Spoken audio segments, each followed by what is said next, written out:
Drop. I would like to know if I can... I'm gonna fuck with my webcam a little bit before I turn it back.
Okay. Do do do do. Ba da da da da. Now, I know jack all about webcams.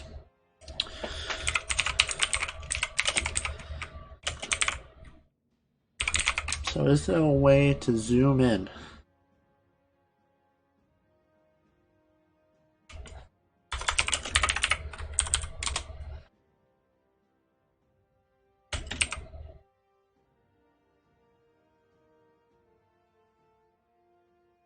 Okay.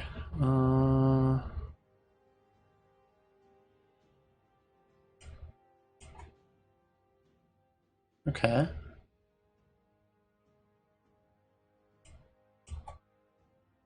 Okay. Any dumb people in the chat? Wow, World of Warcraft has changed. Does it say World of Warcraft? I updated it. This is so sad. I love when I change the game I'm playing and I hit update. See, look, I literally just changed it and it didn't change again. This is so stupid. Update information. There we go. Now let me see if it has actually changed to the correct... No, it still says World of Warcraft. Well, maybe I just restart my stream. See if it fixes it. There we go.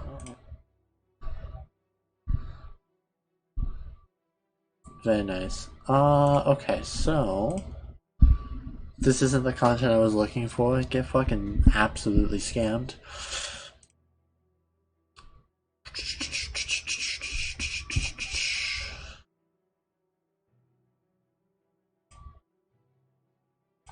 Microsoft Edge, no thank you. We'll listen to some copyright-free music.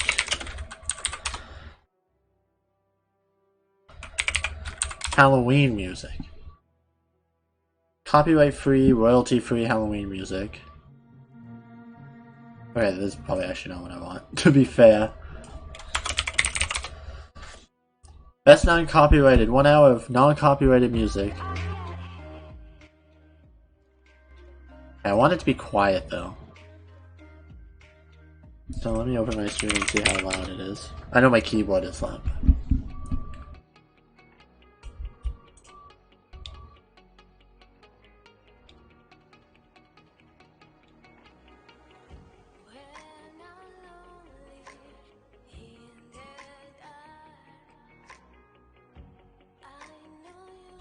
If it's, I can't tell if it's too loud or not. It's hard to tell on your own. Spooky Scary Skeletons is probably copyrighted.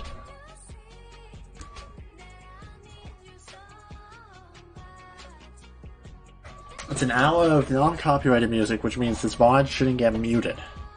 Which is kind of what I want.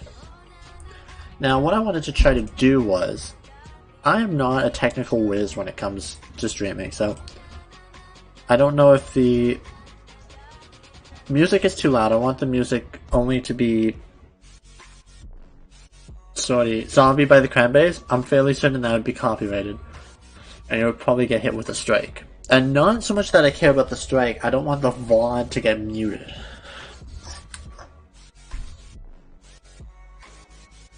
Think someone's gonna watch this VOD? That's not the point. I need the VOD for something if I want to do what I want to do. And if the VOD gets muted and no one can hear me, I can't use it for what I want to use it for.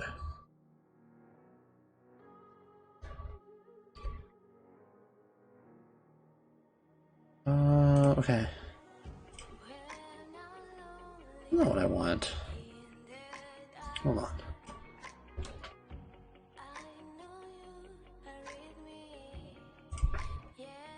Oh, thanks. Thanks, Microsoft. I want the driver.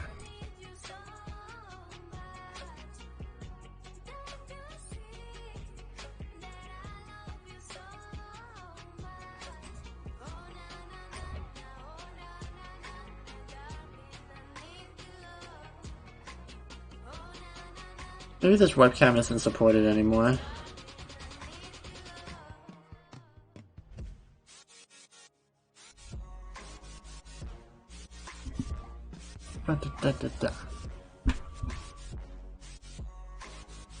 Okay. Okay, so you know what? I think the first thing I'm gonna do is while I'm waiting to do some GMs with people in the clan, we're gonna do some 1080s. I think I want to get a new webcam. Yeah, that would require me spending money. My desktop. The Lollifells of Light. Let's watch the vidoc. Let's rewatch the vidoc.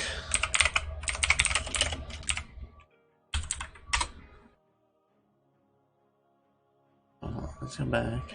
Let's just pause this, and then we'll open that in a new tab. YouTube.com Destiny 2 Beyond Light Vidoc. Now, why is it? Okay, here we go. Forged in the Storm. Get monies? That's easier said than done. Let's bring this bad boy over. You get the best of both worlds. Now, I don't know if it's going to be too loud or not loud enough. So, it's hard to tell. Turn it up a little bit here. Beyond Light kicks off the next trilogy of stories that we're trying to tell with Destiny. I'm blocking the subtitles. Players are going to go on a journey to discover the true nature of light and dark.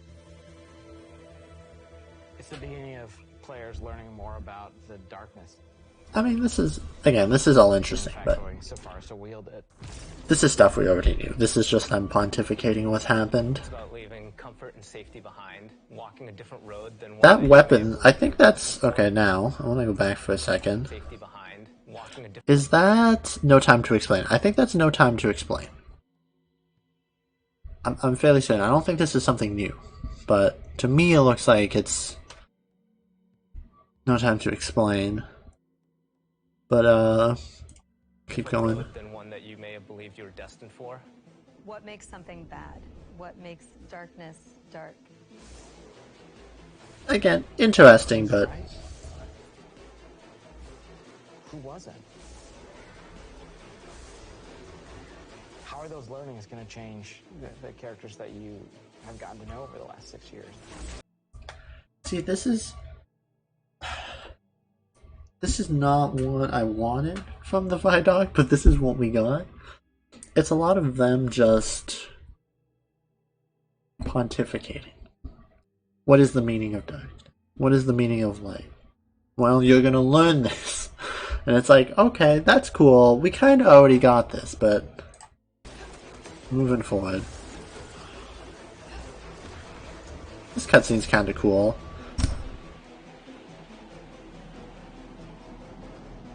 Imagine spending several years trying to convince people that Destiny is a good game. LMAO Bungie.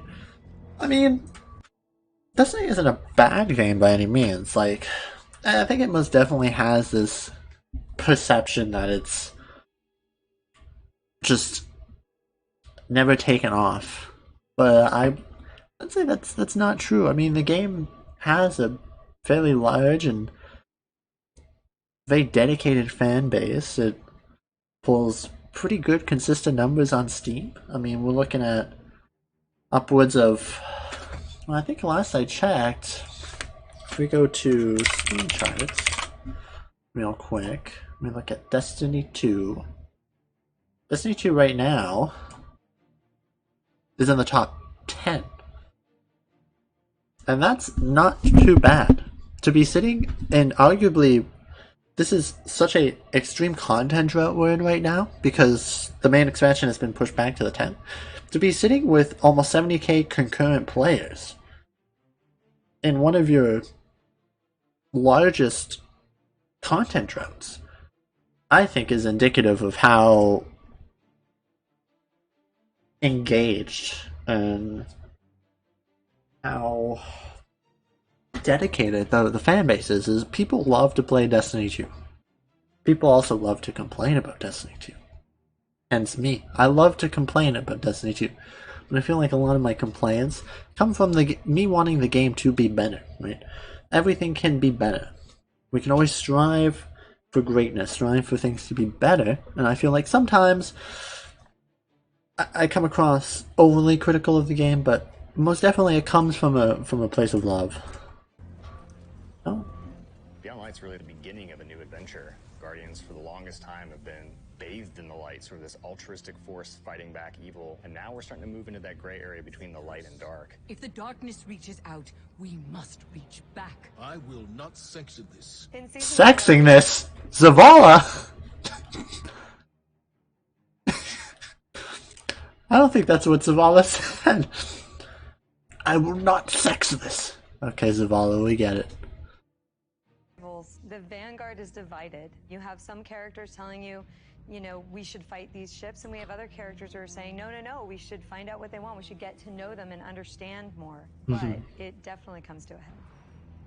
This next year in Destiny is really just about how all the different characters and factions are reacting to these disappeared destinations. See, I think this is one of the more interesting parts in the vidoc, where she says, this next year, and this is, if I recall, the only time we get someone talking about the next year in Destiny, where she says specifically this year is going to be built around dealing with the fallout and the repercussions of whatever the pyramid ships, whatever the darkness is going to do to the 4 planets that are leaving the Director. So obviously this is them hinting at, I would hope it's going to kind of be a coming together of a lot of the races. Like an Avengers moment, right? Like an Infinity War moment, right? It's going to culminate with all of the races that we maybe previously fought or previously been neutral with kind of coming together for whatever comes at the end of this year. We know which queen is coming in 2021. No, sorry, that is not 2021. That would be... yeah, it would be the end of next year. So 2021, just before 2022. And this is the only talk we get of the next year. And I think this is very telling for what their goal is for the evolving world. This year was about setting up the events, the chain of events that would lead to what will be the culmination and our entrance into the gray area of things when it comes to wielding the darkness and wielding the light. You know, siding with some people like Ferrex, who isn't necessarily a, you know, good or bad guy. He's more of an opportunist. He's shrewd. He does whatever he can to, you know, forward his race. But then, you know, there's parallels to that. You have Aramis, who most definitely is sitting on the darker side of that. You have Mithrax, who is most definitely willing to work and ally with the Guardians. So, I understand the vibe they're trying to set here. They've never wanted to necessarily portray the darkness as like this innate evil force. We know the darkness has its place with the light, But again, this is... I don't know if this is... Can they pull this vision off, right? We've never seen us uniting with the races. We've never seen a great culmination moment. I think maybe we're getting to it now. I think transitioning from this year into Beyond Light, we could see something very large that still hasn't happened in the game, but I most definitely feel like we haven't had... I don't think we're at a point in the world building where something like that is going to hit as well, but maybe towards the end of the year this is something different, and I think this could also point to the fact that maybe some of the seasons are going to be more in tune with certain characters, and later on we see that this next season is going to be very much about Osiris and a character that's returning, Aldrin, who's coming back as, I believe, under the alias of Crow, and maybe every season is going to focus on these kind of like subsections of the people we know and their interaction with the world, their perception of what has happened, the darkness, you know, how things are going forward. We know Spider's going to be invested. We see a point where the Cabal are there. So again, this gives me very, like, they want their Avengers Endgame moment. They want this big reveal and everyone's here and everyone's ready to fight and take on whatever the next evil is, and I'm hoping this is something they can pull off. I mean, I'm excited for this more morally gray area of the game. It's nice to kind of get out of the goody two-shoes vibe of the game. You know, we can do no evil. Every time we do something, it's for the best, or it's the best decision. And I think it's most definitely nice to see us kind of move into this, well, you know, nothing is that easy, you know? Killing this hive god may or may not have repercussions that we may or may not see later. So... But I think this is the only time they talk about the next year, the future, which I find disappointing, but I digress. Are reacting to these disappeared destinations and what that means as the pyramids have arrived in our... See, I think that's a very telling scene there. Disappeared destinations and what that means. We have Osiris, Zavala, and two what look to be Cabal Centurions. What seemed to be a fairly... maybe not necessarily friendly, but, you know, cease and desist kind of meeting, you know?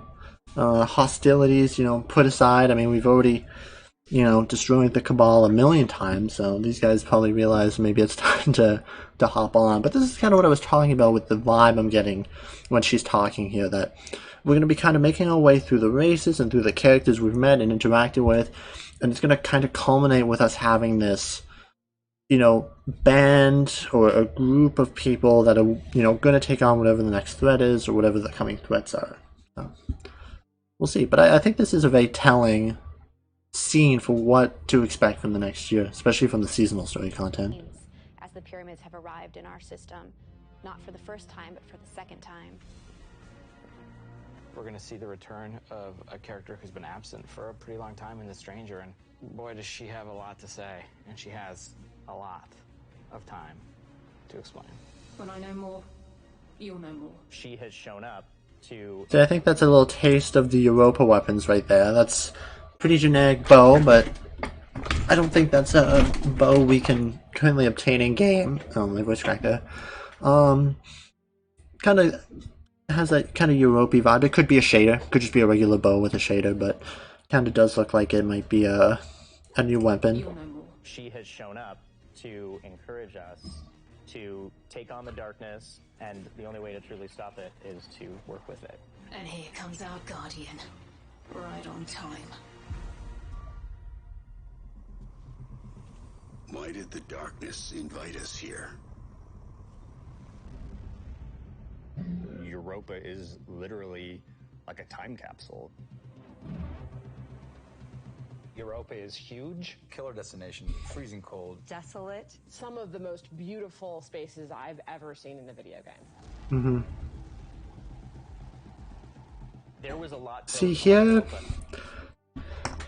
where, when I was watching the vidoc, I started to get like, okay, yes, I understand that probably a lot of time and work went into Europa.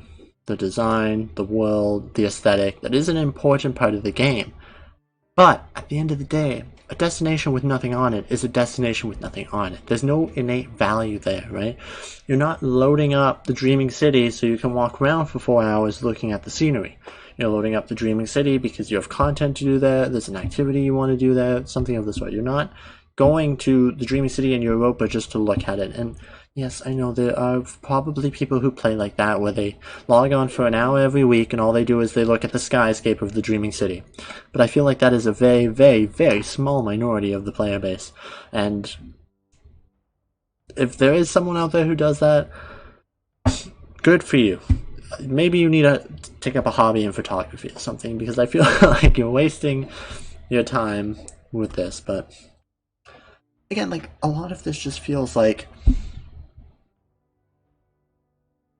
smoke and mirrors? Not even. Like, they're talking about, like, they spend all that time talking about, you know, the choice between light and dark, the gray area. That's great. That doesn't really tell me anything about the expansion. They gave a vague vision for the year, but still, really nothing. Now they're going in great depth about Europa. The weather, dynamic weather. That's amazing. Atmosphere is important. Art direction and visuals are important, but they can't, like, usurp the throne of actual content and gameplay. They have to take a back seat, unless you can dedicate equal resources to both, which I don't think Bungie can. So, for this dynamic weather we're going to get, what are we not getting, right? Is the wind blowing in my face in-game going to be worth me losing a piece of content? Losing so many weapons to fill vacancies through sunsetting? And I just don't know if it's going to be worth it. It's going to be a beautiful destination, and I know that. The Dreaming City is absolutely amazing, and I can only imagine what they've done with Europa. But it begs the question, is the time investment in a lot of these systems going to be worth the payoff? I would much rather have a fun, enjoyable game to play with good content than have it look amazing. That's exactly why I enjoy 14. 14 can look very pretty. The newest expansion, a lot of the zones are absolutely fantastic. But they can't take a precedence over the actual content, and they don't, right? When we look at the raid encounters, they're very simple in 14. The backdrops are beautiful, but the main focus is on the fight, the mechanics, that sort of thing.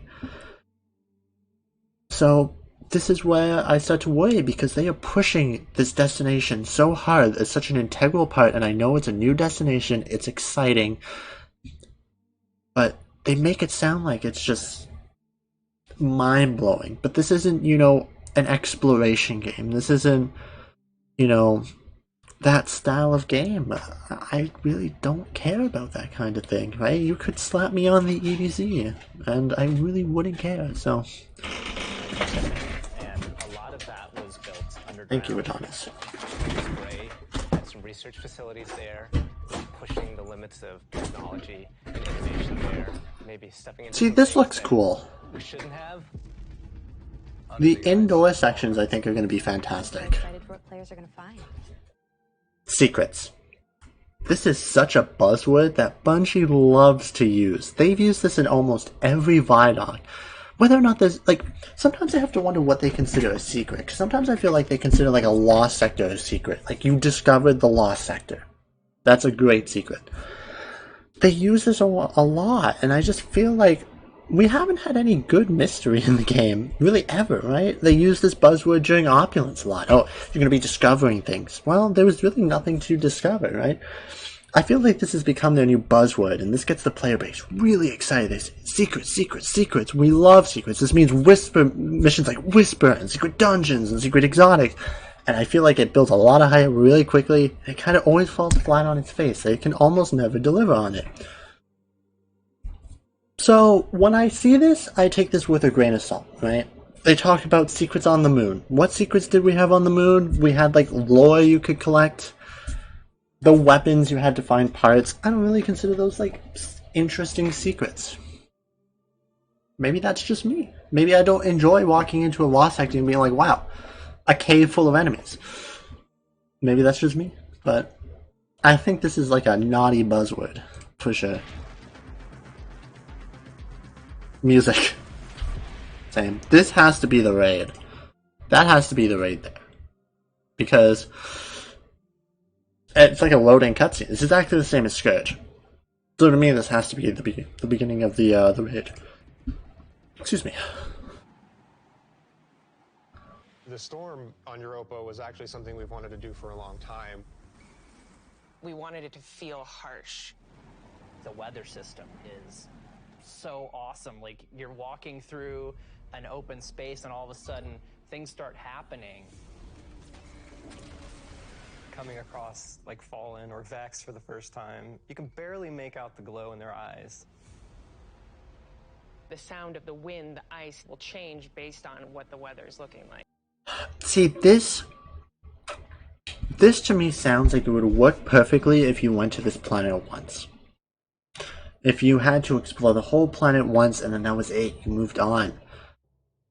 But this is going to be such a facade. It's going to be interesting for a week, and then once people learn the destination, this is going to fizzle out. I always play with sound off because I just don't find the sounds that interesting. Like, I know some of the guns sound really nice, but for music and other things, I just never have sound on in Destiny.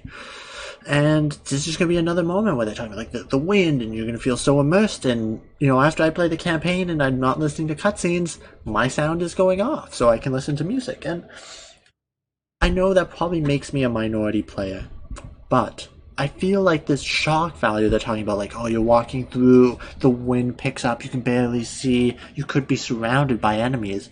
This would be so great in like a single player immersive story. But this is going to fizzle out so quickly.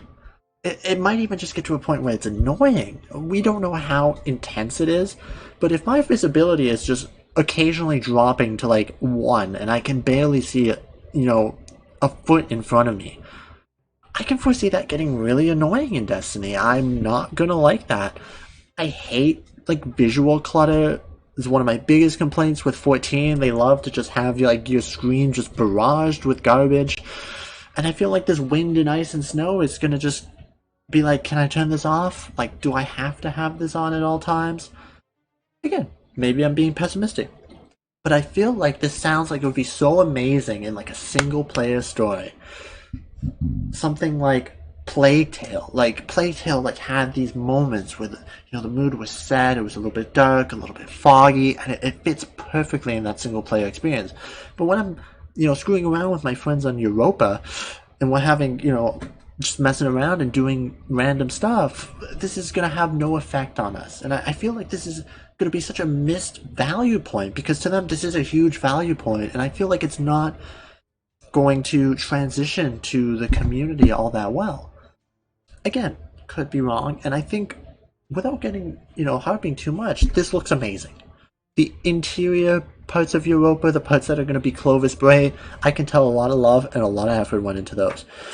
And it's going to be fun to, see this, because it's going to be like a zone we've never had before.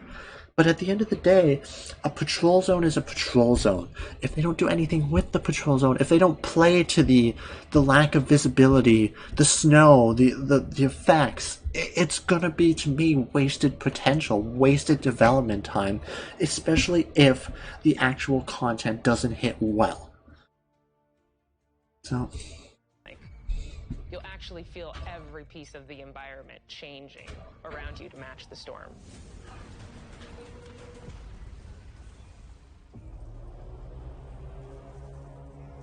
Europa itself is a pretty foreboding place. Aramis is there in advance of us. Aramis? Close. Just supposed to be an E, but very close. She's set up a forward base. She has lieutenants who have gotten their hands on Stasis, gotten their hands on the darkness, and they're learning to wield it. One by one, we will rise again. And so I think her motivations are really interesting too. Today, we begin breaking free from our chains.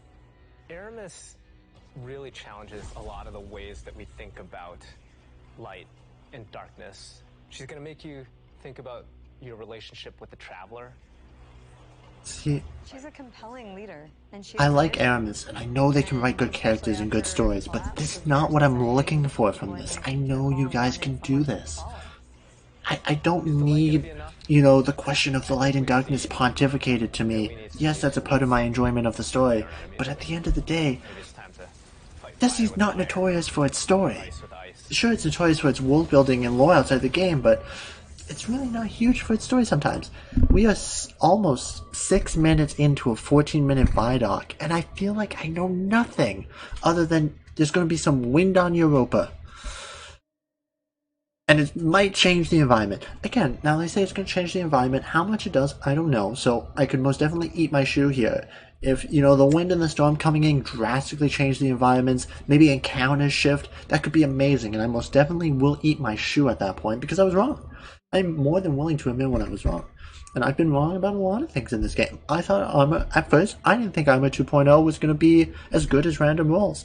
And in the beginning of Shadowkeep, I still kind of held on to that, but once we got Charged with Light, and then when we got Warmind Cells, I realized I was completely wrong. Armor 2.0 was a fantastic change, and gave us a huge amount of build diversity that we had never had before.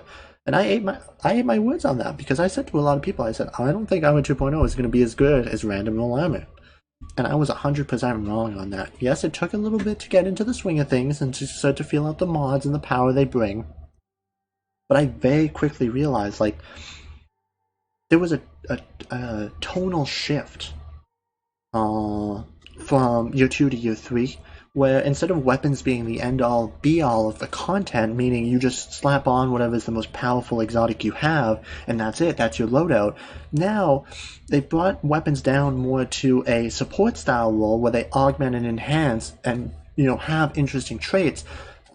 Now, your weapons complement your mods, and your mods complement your weapons, so they're in tandem. Your mods are powerful, but they're more powerful with the right weapons, and your weapons are powerful, but they're more powerful with the right mods. So rather than just slapping on Izanagi's and doing a million DPS because it's the best exotic and does the most damage, now I'm using things like Traveler's Chosen. I'm using Ruinous Effigy because they augment and work with my build. They give me more uptime on my grenade. I can use that to stun more champions. I can use that to apply Oppressive Darkness more often. I can have my melee up more often, meaning I can use other exotics I normally wouldn't use. So, that's with me, without getting too much into the mod system of Destiny 2, and how important I think it is, and how I think it's kind of taking the front burner and weapons have taken the back burner. That's kind of my 2 thoughts. Hey Zoe, what's poppin'? We're watching the vidoc. Hi, smile. I'm watching the vidoc for Destiny 2. I'm kind of giving my thoughts and breaking it down a little bit, So, I'm kind of going on my little tangents here and there when I see things. Well, about halfway through. We haven't made it very far yet, but we're working on it. Stasis is, not just a set of new supers, but it's a new damage type. We've got Solar, Void, Arc, and now we've got Stasis. See this, now. I asked my country auditor how I could early vote. Would you like to see her response? Sure. Hit me with that.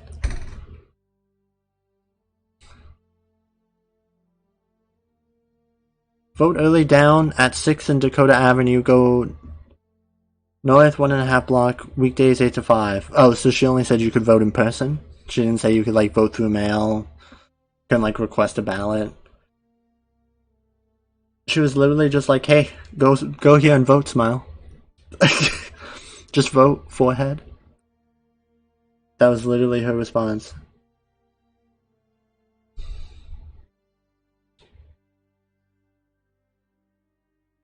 Oh yeah, vote early down her at 6th and Dakota Avenue. Go north half block, follow signs. I love that, follow signs. Just know where you need to go. That's probably copy pasted. That's like when someone asked me for directions, back when I could actually leave my house and go downtown, people would be like, I'm new to the Toronto transit system, how do I get here? And I'm like, oh yeah, just follow this sign and get on the 6th and take it down to the 7th, and not realizing that's not good lingo to explain things. They have no idea what I'm talking about. You kind of have to you have to act like you're new to the city, right? You have to explain it like you're new to the city, right? You can't just, use the phrases you're used to. So yeah, that's interesting. Hopefully you don't have to wait a million hours to vote. I've heard some of the lines are pretty outrageous. use an actual address and not a riddle, it might be sending you to a crack den. She's like, yeah, look for the shoes on the telephone lines and knock on the door 7 times. And the passcode is Hillary for prison. And they'll let you in. You can vote. You know?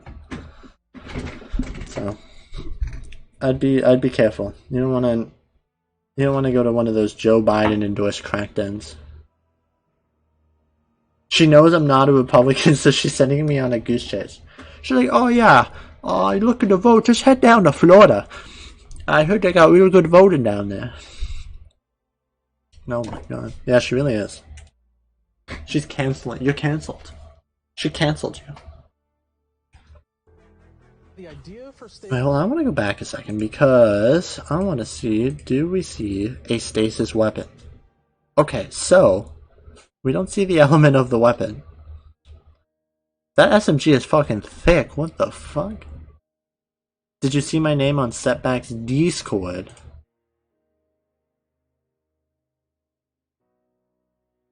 What the fuck? I got baited.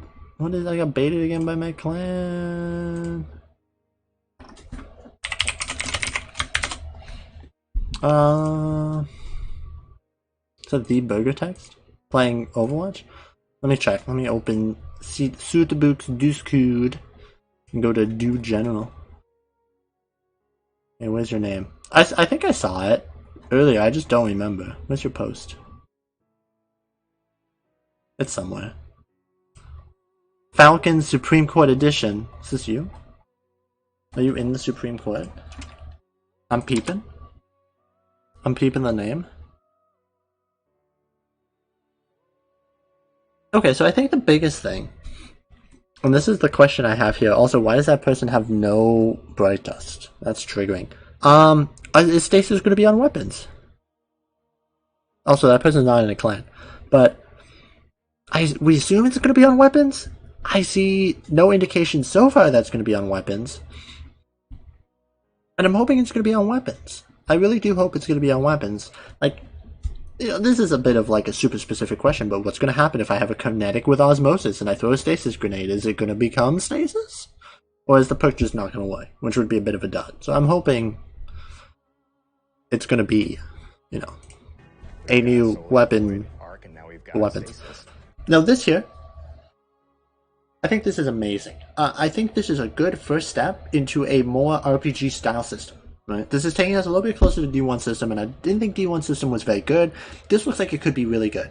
You're going to have your abilities, you're going to be able to augment them through aspects and fragments. The question is going to become, how do we earn these aspects and fragments? Are they going to be done maybe somewhere in the raid, which I could foresee being an issue for the general population, but I think this is going to be really good. I think this is going to be a very early way to kind of augment and build yourself in a very unique way. And this kind of takes the pressure off exotic armor, because prior, your build and changing the way you played was generally very reliant on exotic armor. I feel like this is kind of a push away from exotic armor, or it's going to be an enhancement. So you can run this exotic armor piece that does this. So like, I can run Vesper of Radius, and then maybe I can run the AoE freeze on the Warlock Rift. Maybe it'll freeze them and then one-shot them. We're going to have to see. But I think this is a very good change. I want to see this come to the other subclass trees. I think this is our first actual dive into the more RPG side of things that they want. This is, I think, the only change we're really seeing with Beyond Light that's kind of pushing more in that RPG side of things they talked about. Luke Smith saying in his director's cut, he wanted to go in a more MMORPG style of game, and I think this is the first step. We have to see what they do with the other supers. If they go to rebalance the other supers, if we get subclass updates, are they going to look like this? How are they going to implement fragments for the other subclass trees into the game? Questions that I don't necessarily expect answers to right now, but I think they are something to keep on the forefront. Like, is only Stasis going to look like this? If we see any tuning for the subclasses throughout the year, are they going to have like huge updates? Like maybe like Season 14, boom, all the solar subclasses, they have this now. It would be a lot of work because I think each subclass that is in Stasis has 3 trees, right? So you have top tree hammers for Titan, you have middle tree, and then you have bottom tree, and they all play differently, so they need, maybe they wouldn't, but maybe they would need their own aspects, maybe they would need their own fragments. We're going to have to see how Bungie plays their cards here, but I think this is a good start, and I trust them to... They generally do a very good job with the subclasses. I think Forsaken subclasses were absolutely fantastic. They felt different, they felt fresh, they changed the games. I know people talk about WoW and whatnot, but I think a lot of them brought something interesting to the game. They have fantastic synergy in a lot of the Forsaken subclass trees, which I think is something they don't get enough credit for. The synergy between these trees is amazing, and the synergy they've tried to give to the other trees with the updates have been very good. So I most definitely trust them to move forward and do great work with the subclass trees. This is something I'm really not worried about at all. I know a lot of people say the Stasis ones seem a little generic, they're not overly that interesting, but I think they could really evolve going in Witch Queen and Lightfall when maybe they have a little bit more time and they get a feel for what they can do with these subclass trees. So I think it's going to be interesting. The idea for Stasis really came back from the gameplay idea of freezing someone. That was kind of the... But it's not ice. They're always like, no, it's not ice. But it came from the idea of freezing someone. Like, also, you can't see him, but can I put my face on his? Hey guys, it's me. I'm this harpy. I just watched my friend get frozen. This is so sad. I'm crying. Boop, boop, boop, boop, boop, boop, boop. I'm a Vex. Okay. I don't know how big my camera was. I think it was this big. Theme that everyone's kind of rallied behind. You know, Dima's an amazing concept artist, had some images that really kind of put us on the right path. What really was landing with that was the more crystalline notion. See, here's a small issue I'm taking with this. That's kind of where the They could be talking about how Stasis is going to like completely change the sandbox. Stasis is going to allow you to do things you've never thought of. Stasis is going to allow you to do this crazy thing, or in playtesting we did this crazy thing. Instead, they choose to talk about the audio and the vision. And that's kind of what... I know people care about this kind of thing, and I know it's important for the overall atmosphere and the vision of the subclasses, but this would have been such a good time to kind of go a little in depth about the crazy things they think are going to happen. Because sometimes with the exotics, like when they're showcasing the exotics, they'll be like, you guys aren't going to believe this. We did this thing in playtesting, and it was insane. And I feel like they could have done this. They got all this playtesting footage of building walls and freezing all these enemies. The highlights of the subclasses. Reasons to buy. But instead they choose to talk about how they built the sounds. How they came to the idea. Like, this feels like it's marketing, but it feels like such odd marketing. Like, I'm watching like a behind the scenes, like after the game was released. Oh, behind the scenes of Stasis. The concept art. The sound design. But this is supposed to help sell the DLC, right? This is supposed to inspire you and confidence to buy. So I think I have this dissonance. I feel, and it might be because I'm just too in tune with the game. And that sounds stupid to say, but the amount of media I consume for this game, the amount of time I spent in this game, I am so in tune with multiple aspects of this game that, to me, this seems like such wish-wash. Smoke and mirrors. What's behind the curtain? This is the curtain. I want to know what's behind it now. So, cosmic comes in. Like here, they show this. They show a little bit of gameplay. You know, very simple, but like, why not speak to this? Why not speak to what's happening? You know, the sensation of being able to completely stop enemies dead in their tracks. You know, to control large sections of the arena. You know, to have, you know, the power of the storm at your hands.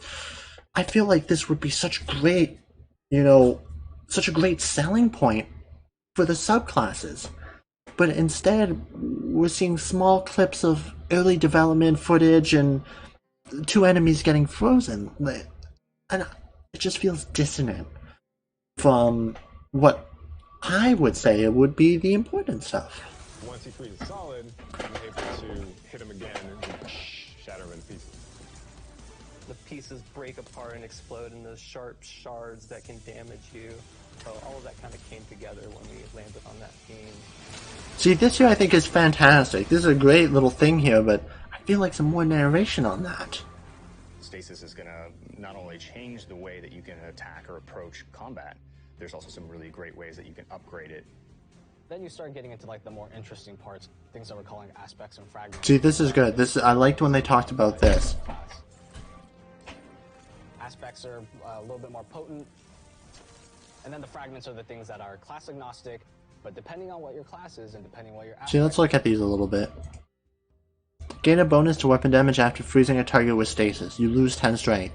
If that's 10%, that could be great. You could be freezing people all the time. And I think this is just showing that how fun stasis could be once you unlock these and you pair these with Charged with Light mods, with Warmind Cell mods. And this, again, brings me back to my point that I think I'm going to talk about a little bit later, where I feel like weapons are most definitely taking a backseat, and Bungie wants a lot of power to come from mods and builds. Weapons are an important part of your build, but I feel like now, like I said earlier, it's not pick the exotic that does the most damage. Put on your Izanagi's, put on your 1k. There are scenarios where that's important, but I do really feel like now your power is coming from your mods, your build, and your build can be unique and interesting and tailored to your playstyle.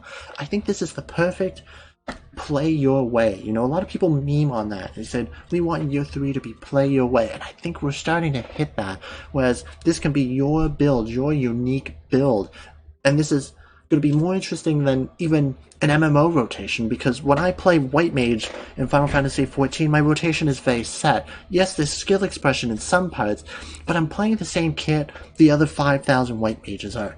I feel like aspects combined with mods and weaponry are really going to start to create some really unique, interesting builds that you feel like are your own builds. How much money does the full year cost? If I open up Steam, let's go to the store. Oh, well, it was open and then it closed. So for me, Beyond Light is... oh, here we go. So for me, Beyond Light by itself is $50. This is more than Shadowkeep and its season from last year. If I want the season and the DLC, I'm looking at $63. So I'm looking at about $12 for the season, provided this is Canadian currency. So be reminded. If I'm looking at a full year, right, Beyond Light Deluxe Edition that comes with the 4 seasons and the game, I'm looking at $90.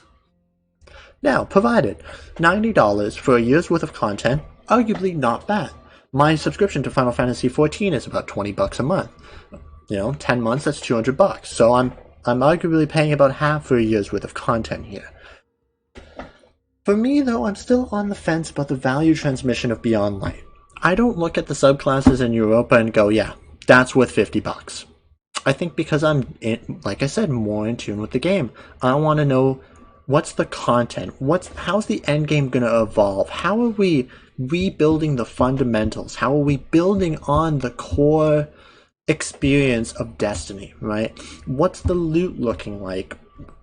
And I don't, like I said, I don't, that's where I become dissonant with the expansion.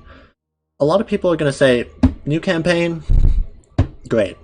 It's worth it. It's worth the $50. New subclasses, boom, worth the $50. And I don't disagree with that. But at this point in my lifespan with Destiny 2, an expansion and new subclasses don't get me that excited. I want to know what the end game is going to look like for me. Are we going to be doing GM Nightfalls for Ascendant Shards? Is it still going to be a currency farm? Is the raid going to have some sort of, you know, more difficult mode? Is there going to be interesting loot to chase? Will there be adept weapons for PvE? And I feel like I just don't know any of that yet. Which is why I'm still kind of like super on the fence. Right?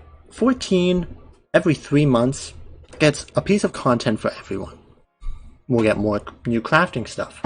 We'll get more main story campaign, solo player stuff. We'll get new raid tier, which means we're getting more endgame content. gear score goes up, generally.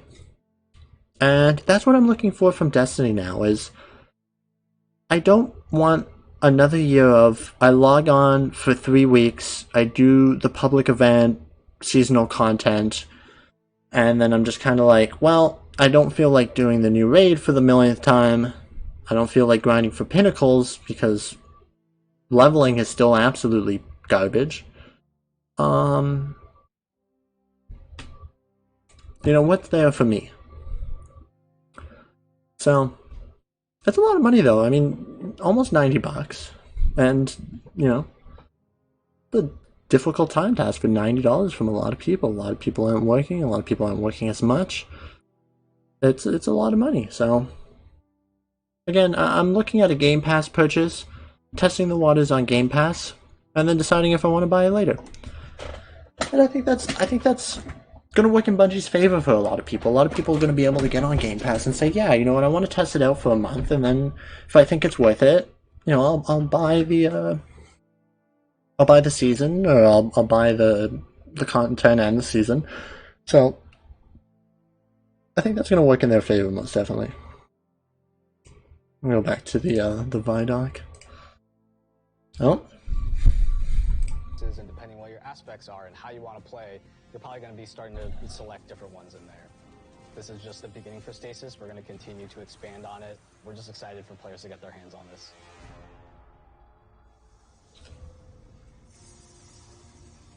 When we're creating a new palette like Stasis, we do what we call a source jam. Everyone on the team blocks out about. See this? I just don't care about. Say, okay, you're going to go out unfortunately. Microphone recorder, record anything that reminds you of cosmic ice. Like, this is cool, don't get me wrong, like, to see this, like, behind the scenes stuff, but I want to see this after the expansion comes out in, like, a behind the scenes. I don't want to see this in what's supposed to be the vision cast for year 4 and Beyond Light. This isn't... Doing scream screeches and blood curdling. This made me laugh, though. This is funny. Scary at night. Like, I think this highlights the difficulty of working at home, and I feel for the developers. This has not been an easy year on anyone, especially some of these people. But you have to make use of what you got. But I guess this is another thing. Like, I know sound design is amazing in Destiny. Exotic weapons feel and sound amazing. They look amazing. This is not something I look at Bungie and I go, wow, you guys could really do better. No, they do some of the best in the industry. Sound design, like Izanagi's, the sound on Fourth Time Toned Edge is engraved in my mind because it is such an iconic and just such a satisfying sound. And when that shot goes off, you can feel the damage it's doing, and that is special. And I think that's something Destiny 2 does amazing. So seeing something like this is not something anyone's worried about. I don't think anybody would argue that the art and sound design team don't do anything other than a fantastic job every time. So again, it just feels odd to me. In Beyond Light, we have new exotic weapons for you.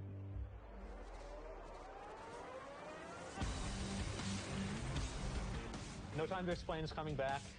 See, I think this is a good section here. They're showing the guns in action, they're narrating over them, explaining how they've changed, what's happening with them, a little bit of gameplay. This is nice to see.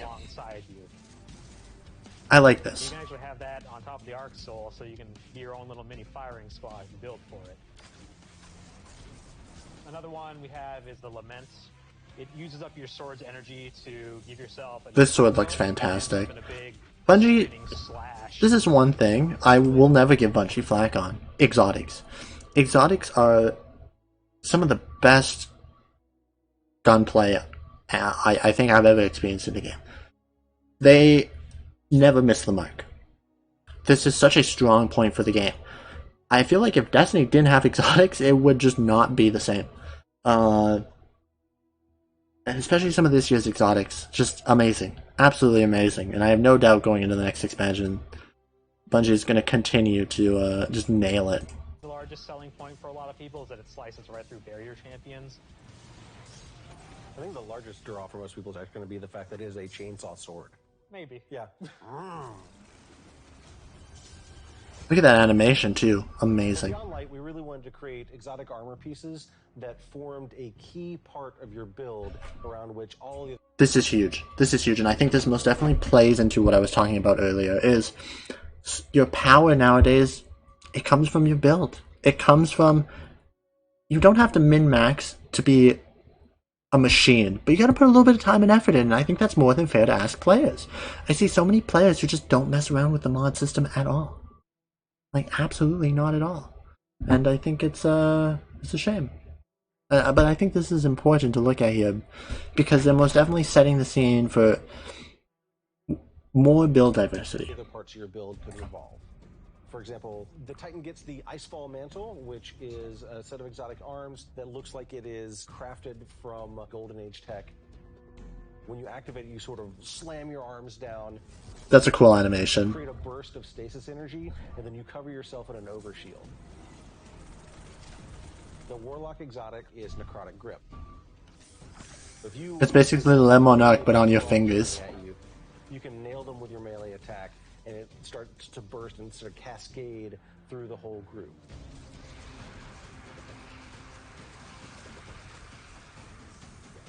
Very cool. Very cool. There's a lot there for newcomers coming in too. If you've got a friend who hasn't tried it out, it's a really great time to jump in on New Light, that entry experience. I'm not even going to comment on New Light. I think New Light has... Okay. They talked last year about how much time and effort they put into the new player experience, and it was absolutely garbage. Trust me, I made a new account, and if I didn't know what was going on, I also played with, when I tried to get Dakota into the game, it's an absolute shit show. So they spoke about how much time in the Shadowkeep vidoc they put into New Light and it becoming free, and like now they've had to completely rework it. Not a year later. That's more development time and money that went to like something needed, but like, why didn't you just wait? You could have waited a year. Make the game free to play. Or I don't know. Like, whatever. This year we're bringing back a much larger portion of the destination. I'm not that excited for the Cosmodrome. I don't think it's going to be anything new and exciting. It's going to be cool. It's going to be nice to have, but adds new things and tells a different story. What you're going to meet in this new opening experience is a character with not one but two names from Fast and the Furious, Shah Han. Shah Han. They put it as one. This is good. At the end of the day, I think this is good. It's going to be nice that new players don't become so completely overwhelmed. I started playing WoW the other day, and you do this fantastic starter zone, Exile's Reach. Absolutely amazing. And then it just thrusts you straight into BFA, and you have no fucking clue what's going on, and it was terrible. So I can understand what a new player experience like in a new game can be. Trust me, this is good.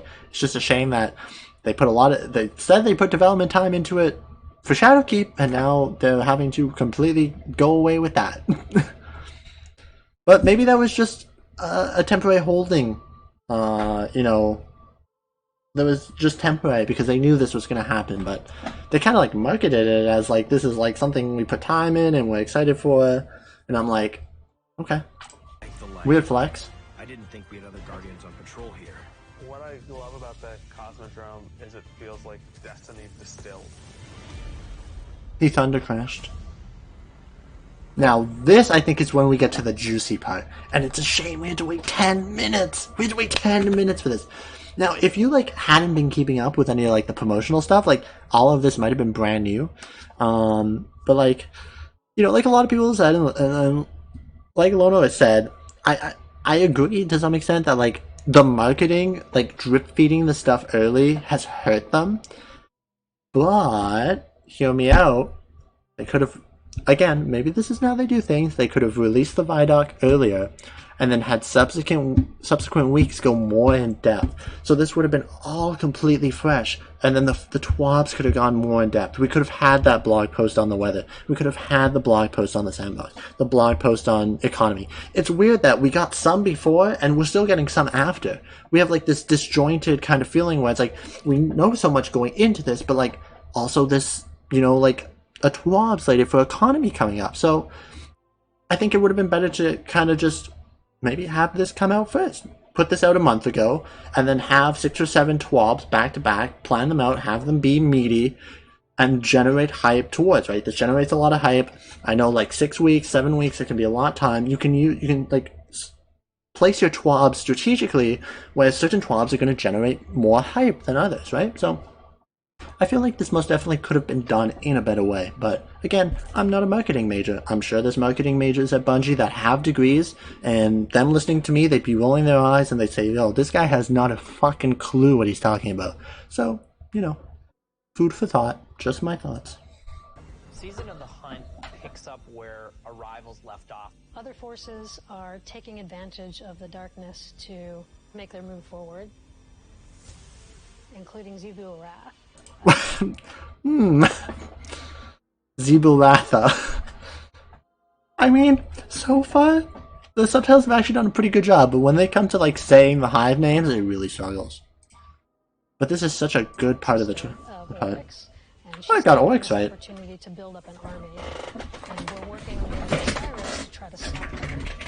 Cyrus goes out, stumbles across. This is such a big moment. I don't disagree with people though. I know people always like, oh, I'm always asking for more info. But like, did we need to see Aldrin? Driving combatants crazy. Also, why didn't we just shoot the Hive Knight? Of course, you're his only hope. Cyrus!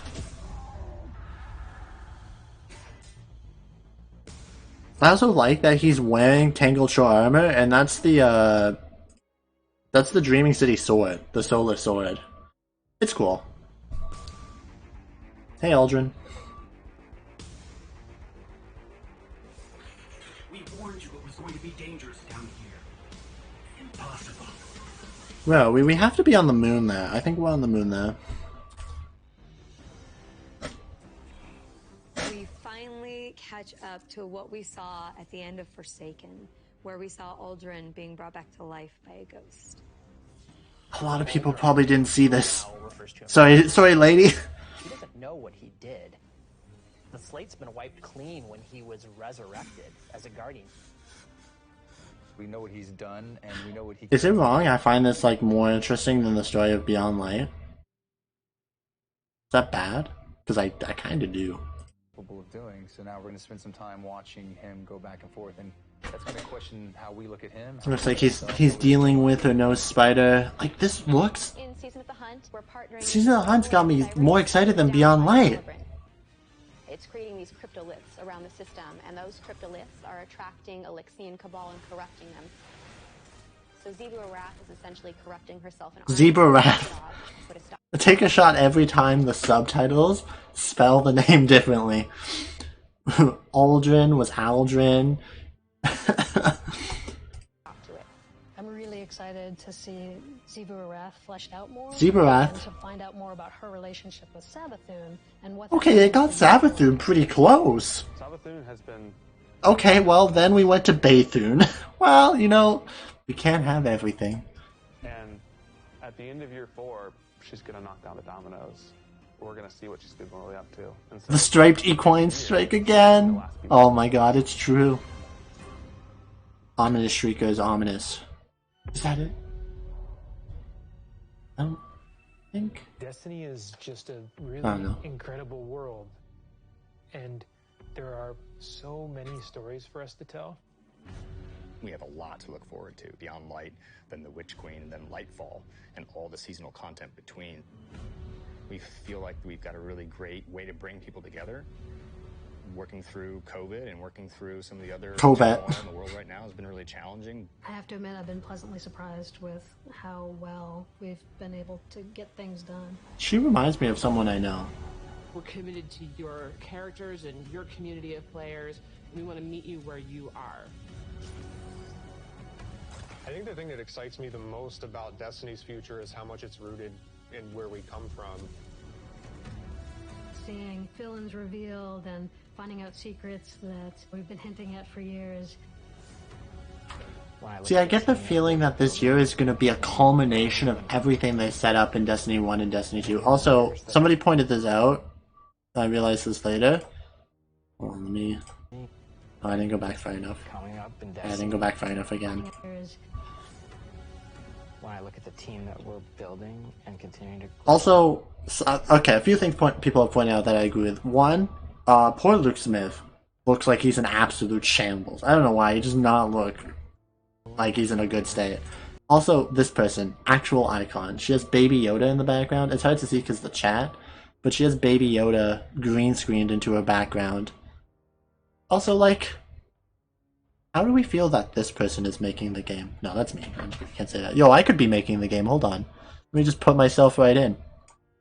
Hey guys, it's me. Here to make Destiny. Okay, guys. Yeah, guys, hey, we're in the Bungie call.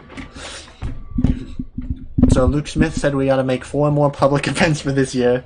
They're all gonna be in the public space, and they're not gonna be match-made, and they're gonna be failable. And they're gonna be hard. So let's get our heads together. Game save. Hands up. This guy looks not pleased that I'm here. He's just like, Yo, I don't know what she's looking at. I think she's looking at a second monitor. Who should I take over? Adonis. Go. Out. Yes, you, out. Thank you. Oh, I'm gonna stand up. Close the door. Okay, guys. Welcome to the Bungie meeting. Today we're gonna be talking about, Trials Adept weapons. Here's the thing. We're gonna put them in the game, right? They're gonna come out with the new expansion. What if we gave them the infusion date from Season of Worthy, which was 6 months ago? And then, hold on. Hold on.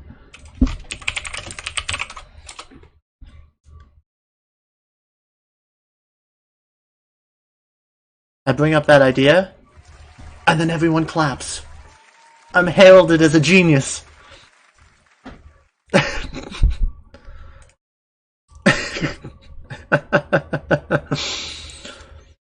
Everyone's like, yo, great idea, dude. We should pay him more. I'm like, hey guys, okay. What if we just fucking ignored strikes for another year? Everyone's like, I don't know what strikes is.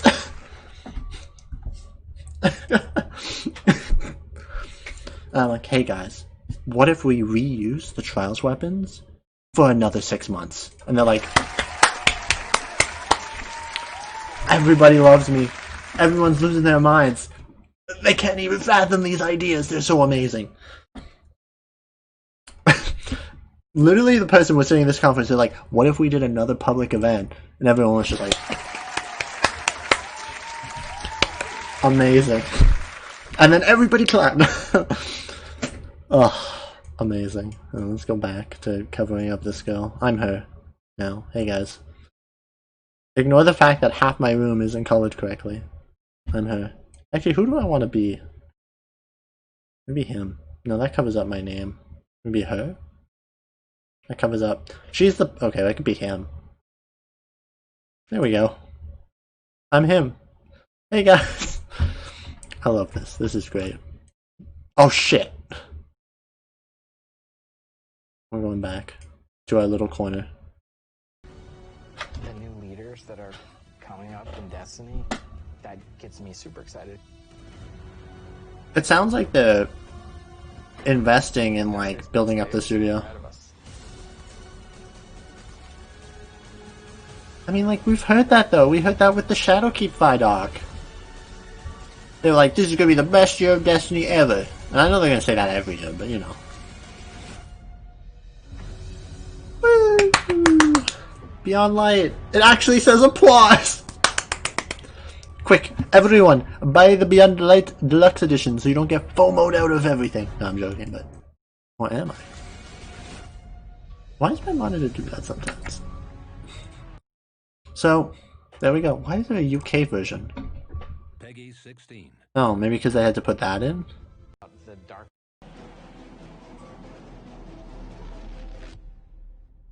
Oh! Is this different at all? No, okay. The darkness has been... Luke Smith looks like he's just got released from a cage he's been in the past 10 months. They're not wrong. Luke Smith looks so sad. Okay, let's go back to where he was. I know this is supposed to be like a serious discussion, but sometimes you gotta... Like, don't get me wrong, I'm not making fun of his looks. Okay, where was he that he looked so extremely sad? Trilogy of stories Can... that we're trying to tell with Destiny. Like, he looks just so sad. Like, look what happened. Okay, let's go back to the Shadowkeep vidoc, because I'm pretty sure he's in that one too. Isn't it here? Everyone looks so fresh. Where's Luke Smith? Show me Luke Smith. And do stuff as much as they want to, so that you to it. Where he jumps. Working the idea. Like it. Abs to include. Every weekend. Luke Smith, where are you? There we are. You just look so much fresher, you know? Killing machine and make 2% better. Also, we didn't notice this before, but that person has Izanagi's. We didn't know that then, but... Like, look, he looks so fresh and so young. He's so full of energy. God, I think this year of having to, like, deal with all of, like, the community's bullshit almost killed him. Like, he looks like he's legitimately aged. From this year. I mean, to be fair, 2020 has been an absolute shit show, so haven't we all? I mean... I'm not in fantastic shape, and my face is a little chubby, but... Yeah. Yeah, so... That's kind of my thoughts on... Okay, that's a little bit louder than I wanted to be. That's kind of my thoughts and my take on the vidoc. I think it's gonna be enough for most people to buy the expansion. And there's nothing wrong with that. But for me, it didn't quite hit the points I was looking for. And most definitely, I'm looking for Endgame. I want to know what's happening with Endgame. Are Nightfalls going to continue to be a straight currency grind? You know, what's happening with Raid Loot? Are we getting some changes to Raid Loot? The Raid mods, we know there's going to be an extra slot. How are they going to work? Right? Are we getting adept weapons for PvE? Are the Raid weapons going to be equivalent to PvE adept weapons? Will there be PvE adept mods? That's what I'm looking for at my current point in Destiny 2. Luke Smith turned into a Kuma? This is so sad. I'm playing World of Warcraft, so you know I've most definitely converted. But I guess we should open the game. Wherever the game is. Oh.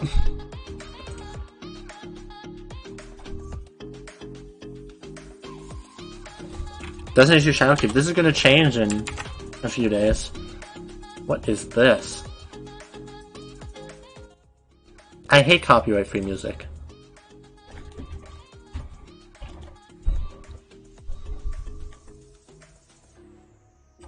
But, oh, also, my tweet. You should look at it.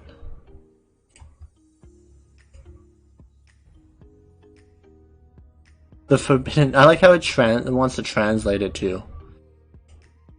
I think this is a good tweet. This is a good tweet. Only has one like. This is so sad.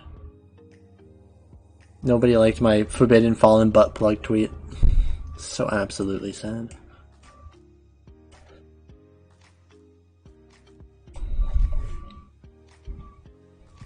Okay, back to my, what class do I want to play on for this? Well, you know, I think this is a good time as any to kind of have sex typed in my chat. You ever just log on and You guys can't quite see it because my chat, I think, is kind of being covered by the maned wolf, but...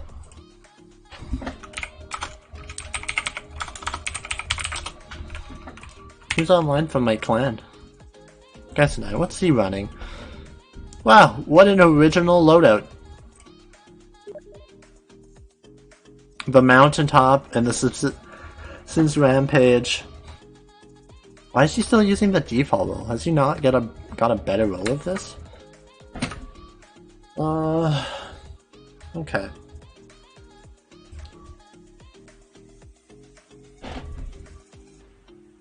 Okay. So, I think what I want to talk about is how weapons have taken a backseat. Mountaintop Pog? Not for long.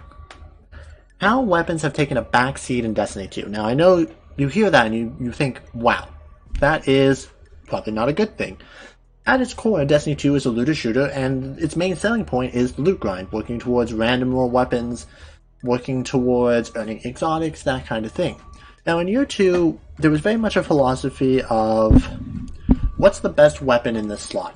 So, if we look at my current character, year 2, you have to remember we had random rolled armor, so we didn't have any of these stats on screen. We had no interesting mods, there were no war mine cells, there was no charge with light. The armor system was pretty basic. It was essentially the same as D1. You had basically the three main stats, mobility, resilience, and recovery. They didn't affect the things like they do now. And you could, get random rolls on armor, so gloves could have like enhanced reloader perks, like had scavenger perks. Armor was a bit of a non-factor. You could generally do okay with pretty basic, poorly rolled armor, and that's still true nowadays. But back then, and I know, look at me, I got the mountaintop one, and I'm a mountaintop Andy. But now, I think the philosophy has shifted a little bit. Like I said, in year 2, the philosophy very much was what is the best in slot exotic to do the most damage, right? So if we go to our collections and we look at some of the exotics that came out in year 2, what was some of the best in slot things? So, if you were raiding and you had 1k, you put on 1k. That was your build. That was really it. The other weapons didn't really matter. If you had 1k, you were doing fine. Once Izanagi's came out, if you had Izanagi's, the rest of your build really didn't matter. Once we got the Catalyst, same thing. It just became an absolute monster. Lord of Wolves, when it was at its height, you just put on Lord of Wolves, and that was your build. You just kind of slapped on whatever was the best weapon at the time. And I think in year 3, we really saw a shift away from that. A lot of the weapons we've got, especially this season, have been, to me, more on the line of augmenting and enhancing. So Ruinous Effigy, out of the box, isn't some, game-changing, boss-deleting exotic. What it does is it has an interesting purpose and a way to use it, right? It's a good ad clear weapon, but it can be used for mass ad clear. It can be also used as pseudo protection. You can drain the life force of enemies around you when you pick up the orb. We look at something like Traveler's Chosen, allows you to drastically enhance the rate at which you get your abilities, meaning that if you have builds augmented around these abilities, you're getting so much more value out of them. Witherhoard, again, fantastic weapon, and when it was bugged, it was deleting bosses, but right now it gives you fantastic area control, allows you to shut down large portions of the map, control the flow of ads very easily. And I think that's the shift we've seen this year with the exotics. They're no longer these beast powerhouse weapons. And I think it's because of the changes we got to the mods in year 3. Now, like I said early on, in the beginning I was hesitant with Armor 2.0. I didn't think it was going to be really anywhere as good as random rolled armor. And I think around the time Season of Dawn and we got some of the Charged with Light mods, I realized, okay, I'm really starting to sleep on these mods. And especially when we got War Mine cells, I think that's when that really changed for me. I think we've moved into Bungie taking away a lot of the power from the weapons and moving them onto the other side of the set. Your armor, your stats, your mods. They want you to build these synergies between your weapons and your mods. Sure, you can just use whatever the most powerful weapons are and you'll probably do fine. But if you were able to tailor that build to work with the mods, you could be so much better. One of the things I look at is GM Nightfalls. GM Nightfalls are extremely unforgiving. Everything does so much damage, you're so fragile, you're so vulnerable, so what do I do to counteract this? Well, before year 3, I would have really had nothing. But now I have a lot of things I can do to augment this. 1, I can spec into high mobility, so I can constantly have my dodge. I can constantly be invisible. I pair that with the Wormhusk Crown. Now, I'm invisible and I'm healing every few seconds. This was immensely valuable in multiple GM Nightfalls. In my solo Flawless Prophecy dungeon, this was a lifesaver. What else did I pair with? On gauntlets like this, you can put a little mod. Let me find it. Not stacks on stacks. Protective Light. I use this mod a ton. So basically, when your shields are broken and you're charged with light, you get a massive damage reduction boost, meaning it gets extremely difficult to kill you. And this could be the difference between getting 2-shot and being able to survive with just a sliver of health in these GMs. This was so valuable to me in so many scenarios. It's such a fantastic mod that I think a lot of people sleep on. We pair it with something like Powerful Friends, which is a free 20 boost to my mobility, which is giving me even better uptime on my dodge, but it's also helping allies become charged with light, meaning that I can help keep allies who are maybe using things like Lucent Blade to increase their sword DPS. I can constantly be feeding them charged with light. And there's interesting ways to become charged with light. As you can see right now, I'm using Taking Charge, but there are mods that allow you to become charged with light when you use a finisher, when you break an enemy combatant's shield, all sorts of things. Then we got Warmind Cells, and I think Warmind Cells were a big game changer for me especially. Warmind Cells are on a level of their own, so much so that I have certain builds just around Warmind Cells. Things like Power of Rasputin, Global Reach, the one, I forget the name of, that suppresses enemies. You can become a debuff machine with Warmind Cells. You slap on Power of Rasputin, you slap on Global Reach, the mod that allows you to throw them, and the mod that suppresses when they're shot. You are suppressing enemies, so you're taking less damage by virtue of they're suppressed. It's basically a blind effect. And then you're doing more damage because they're in the proximity of the Warmind Cell. So you're basically acting as a buff and debuff machine, and that's something we never saw before, right? Generally, buffs and debuffs where I use Hammer Strike, I use, my Tether, I use Well, I use Bubble, but now we can kind of micromanage our buffs, and we can kind of combo things together to make them more interesting. Now, in Season of Worthy, we had Tyrant Surge, which was basically an artifact mod that allowed you to spawn Warmind Cells on any arc ability kills, and as much as I love that mod, it was a little bit too strong for Warmind Cells. Now, you can only spawn Warmind Cells through a few ways. You use a 7th Seraph weapon or an Icolos weapon, or you use a mod that allows you on solar explosion kills, so something like Sunshot, or something like I have this here with Dragonfly on a solar weapon has a chance to spawn them.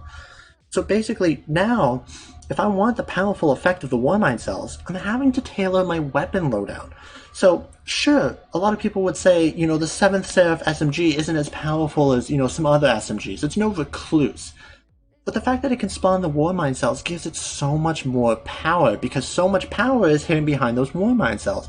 So being able to use a weapon that spawns them is fantastic. Something like Xenophage can also spawn Warmind Cells because it does splash solar damage. So it can technically spawn Warmind Cells. You can use one of the most powerful exotics in the game right now to spawn Warmind Cells, and giving you so much more power depending on how you build those Warmind Cells.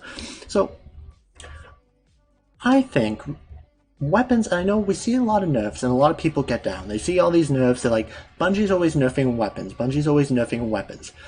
But you know what Bungie really hasn't nerfed? Yes, they nerfed Powerful Friends, stacking 5 times so you could get 100 mobility. That was a little bit stupid, but sure, we nerfed Falling Guillotine, but if you use the mod that increases the damage of swords, let me see if I can find it.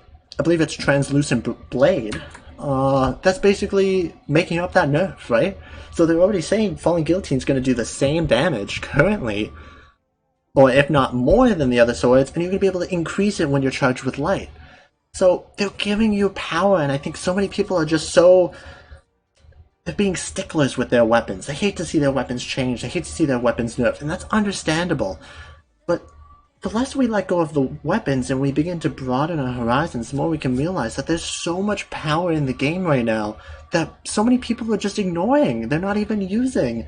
I only see Warmind cells when I'm using them or I'm playing with my friends, and they are such powerful tools. The ad clear alone on Warmind cells, the damage they do, even if you just have global reach on, you can clear out whole rooms, and no exotic or legendary weapon is going to be able to do what that Warmind cell did, right?